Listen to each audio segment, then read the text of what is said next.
So previously we have seen the application in the biological science and qualitative applications. So we will see the applications in criminology or some other fields. Okay, one by one. Okay.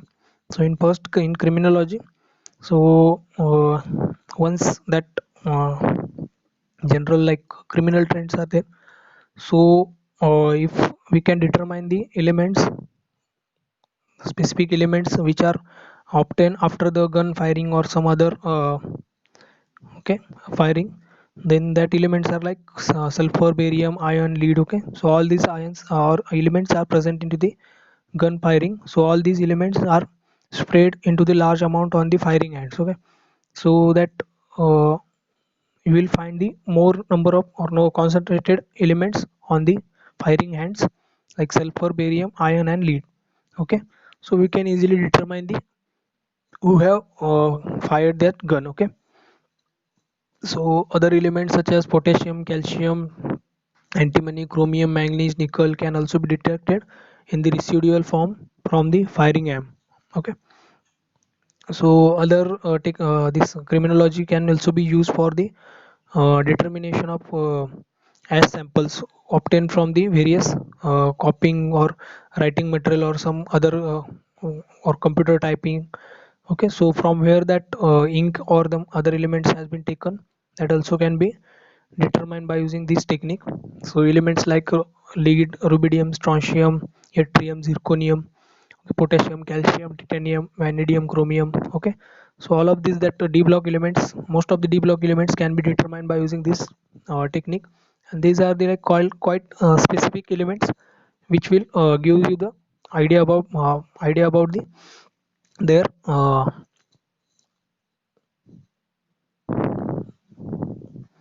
the specific energy of the X-ray emission. Okay, so that is the use in the criminology. So next is the in material sciences. Okay, so basically the material sciences uses this technique for the non-destructive manner. Okay, so this analysis method has been applied primarily for the non-destructive element analysis for the ancient copper coins. Okay, however the copper will shows you the highest yield of the X-ray radiations or X-ray yield for the copper, and hence there is a higher background noise which will be created during the analysis for other elements. Okay, so once copper is present along with zinc, nickel, iron or other elements, then copper will shows you the better yield. Okay, and that will create the noise into the other element estimation. So for this reason, the complementary method for the elimination of this copper interference, other complementary method has been explored. One of that method is the proton induced prompt gamma radiation emission. Okay, so like we have seen previously that PIXE or PIGE. Okay, so the two techniques are involved in the emission of that particular radiation. So gamma radiations are emitted, so that specific technique is explored, and another one technique is the proton activation method. Okay, so that techniques can be used to eliminate the interference from copper. Okay, so that one is the material science use.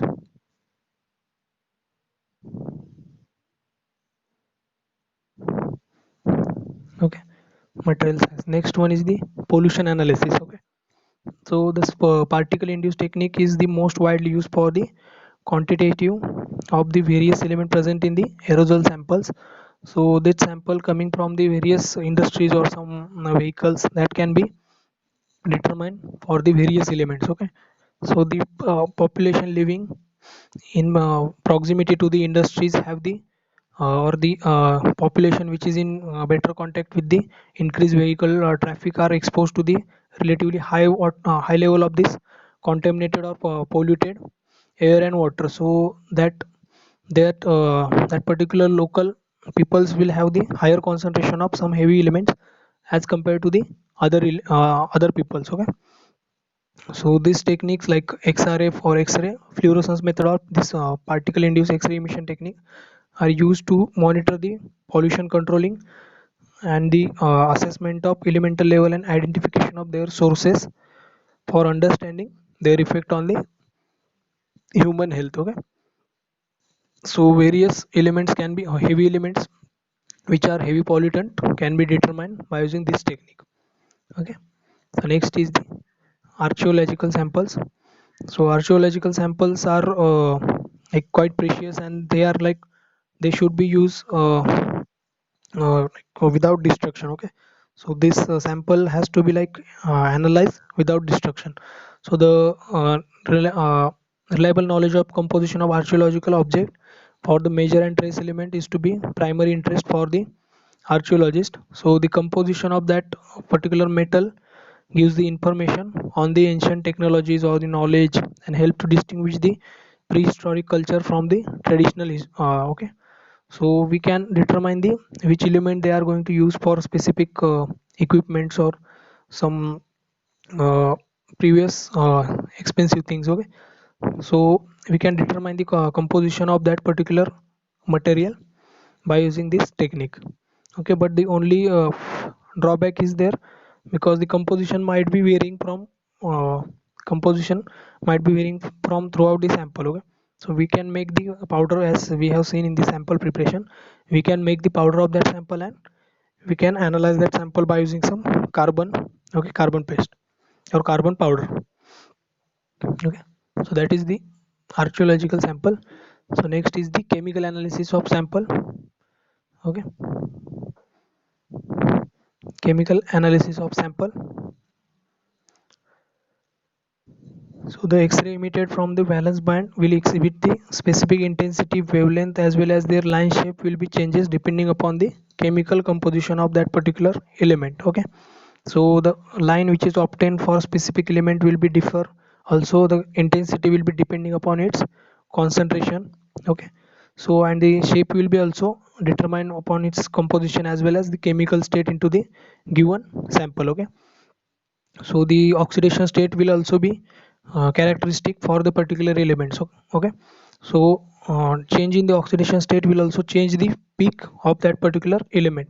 So this PIXC technique is the useful to examine the chemical state of the atoms. Okay, hence its electronic structure also. So this will help to determine the coordination number of silicon atoms into the silicates. Okay, also it can be used to determine the chemical composition of pigments and to analyze the corrosion layers in the various samples. Okay, corrosion layer in the various sample. So chemical analysis will involve the intensity, their energy, and the line shape. Okay, and it is specific for the particular element with particular oxidation state. Okay, and the last application is the analysis of the mineral sample. Okay, so the proton induced X-ray emission or the particle induced X-ray emission technique is useful for determination of the distribution of minor and trace element into the magmatic ores or volcanic massive sulfides. Okay, or some other ores which will have the deposit into the soils. Okay, so all of these trace element can be determined by using this technique.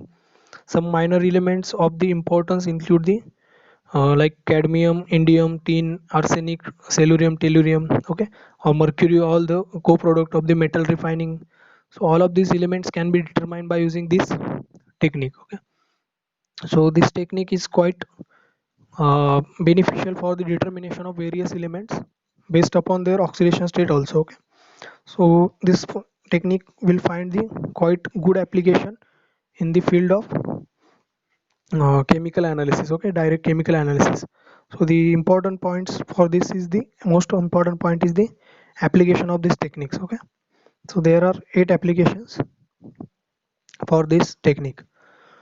So this is the end of first unit, that is spectral method 1. So in this unit we have seen the various techniques. Okay, first we have seen the what are the like basic requirement for the surface analysis, how we can prepare the surface. Then okay, so here we have seen the various surfaces, how we can prepare the surface or the difficulties involved into these surfaces. Then we have seen the first technique, that is secondary ion mass spectrometry. Then second we have seen the Rutherford backscattering technique. Okay, then third is the low ion energy scattering technique, and last one is the particle induced X-ray emission technique. Okay, so all of this technique principle, their instrumentation, their application. Okay, and for some technique we have seen the advantages and disadvantages. So all of these points are quite important for the exam point of view. Okay, so we will have some assignment. Okay, you need to do that assignment. Okay, so that is the end of our first unit. Thank you.